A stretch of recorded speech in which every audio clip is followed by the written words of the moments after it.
إلغاء الدوري المصري ليه هرم؟ هقول لك بكل بساطة عشان في تعنت من جميع الأطراف. الأهلي ثابت على موقفه، الزمالك مصمم إنه ياخد الثلاث نقاط، اتحاد الكورة مش عارف يراضي مين ولا مين. بكل بساطة غلطة غلطها ومش عارف يحاسب عليها، أو من الآخر مين اللي هيحاسب على المشاريب ما تعرفش يا هرم. مبدئيا كده الأهلي، واللي طلع سعد الشلبي المدير التنفيذي للنادي الأهلي امبارح واكد ان الاهلي مصمم على قراره والبيان اللي نزله، يا اما العب مباراه القمه بحكام اجانب يا اما مش هلعب الدوري. وخليني اقول لك بقى، فكره ان هو مش هيلعب الدوري ففي فرق كتيره يا هرم يعني هتنسحب معاه من الدوري، وفي الدوري ممكن يتلغي.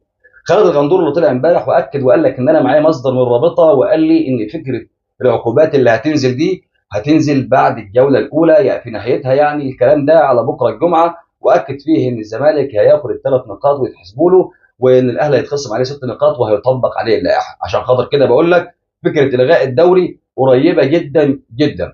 طيب فكره ان النادي الاهلي بقى ينزل درجه رابعه او ينزل الدرجه الرابعه ويطبق عليه العقوبه، عقوبه الانسحاب في حاله انه انسحب من الدوري، خليني اقول لك الكلام ده بعيد عن اهلي وزمالك.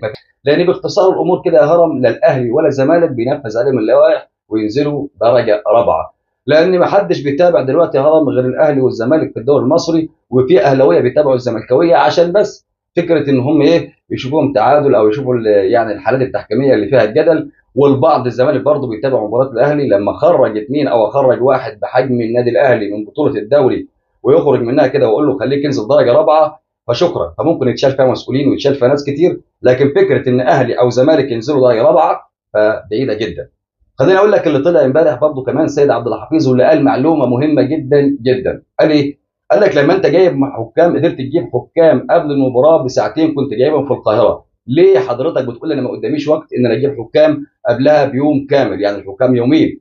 زي ما طلع كده وقال سعد الشلبي قبل المباراه بيومين تحديدا، واحنا مبلغين بخطاب. وعشان كده بقول لك ان الاهلي معاه ملفات تدين الاتحاد وتدين الرابطه. تقول ده هناك الاتحاد هيقول ده شان داخلي، هقول لك لا، في حاجات فيها يتقال شأن داخلي وفي حاجات فيها يفكر فيها الفيفا ويقدر يعتمد الملفات اللي مع النادي الاهلي. هنشوف بكره بعد اعتماد القرارات، وهل النادي الاهلي بالفعل ثابت على موقفه لحد الان، وثباته ده هيوصله اللي هو عايزه ولا لا. اما عن تصريح رضا الهجاص او رضا عبد العال اللي طلع عليه، قال لك ان النادي الاهلي بعد اللي حصل في مباراه القمه ده فالمفروض يحصل اقاله لاداره النادي الاهلي كلها. ليه يا عم؟ هي وكاله بلح؟ هو الاهلي عمل ايه؟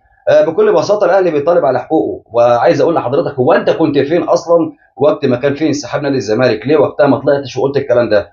بكل بساطه كده عشان انت كاره للاهلي ومعروف، ويعني وانتقادك دايما للنادي الاهلي. دايما على طول الاداره الناجحه اللي زيك لازم